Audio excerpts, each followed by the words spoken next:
This video discusses plagiarism and academic misconduct that can occur due to misuse of sources.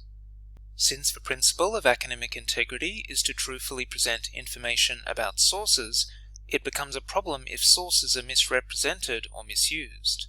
Misusing sources can involve passing off a source's ideas as your own, attributing an idea to the wrong source, or fabricating a source or data. Passing off a source's ideas as your own can happen when you rely heavily on a single source. For example, consider the following scenario. Simon is writing an essay and has found an excellent journal article by an author named Anne Murphy. Simon loves the article and strongly agrees with its ideas, and it is very relevant to the essay question. He also likes it because Murphy quotes a lot of other important authors, like Susan Sontag and Judith Butler. Simon uses the same quotes as Murphy in his essay.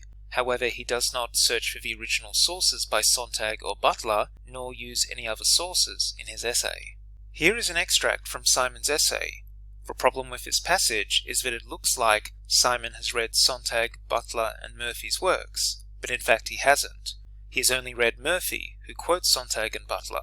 This is a case of Simon passing off Murphy's work as his own, since he did not do the work of finding and analyzing Sontag and Butler. Also, it is a case of attributing the idea to the wrong source. Although the quotations are from Sontag and Butler, Simon should tell the reader that he found them in Murphy.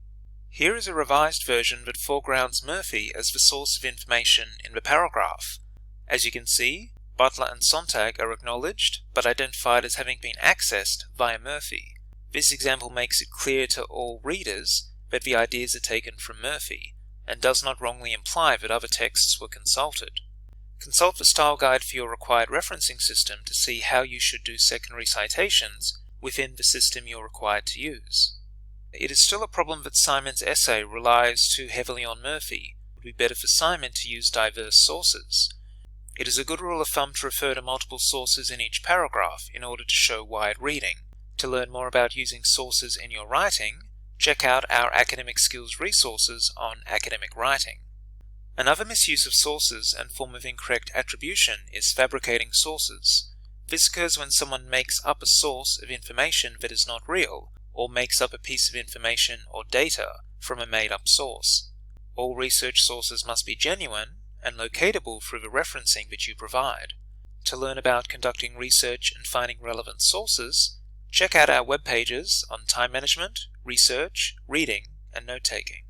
The next video in this series discusses collusion as a form of misconduct. If you have any further questions about misuse of sources and how to avoid this, please make a time to discuss your questions with ANU Academic Skills.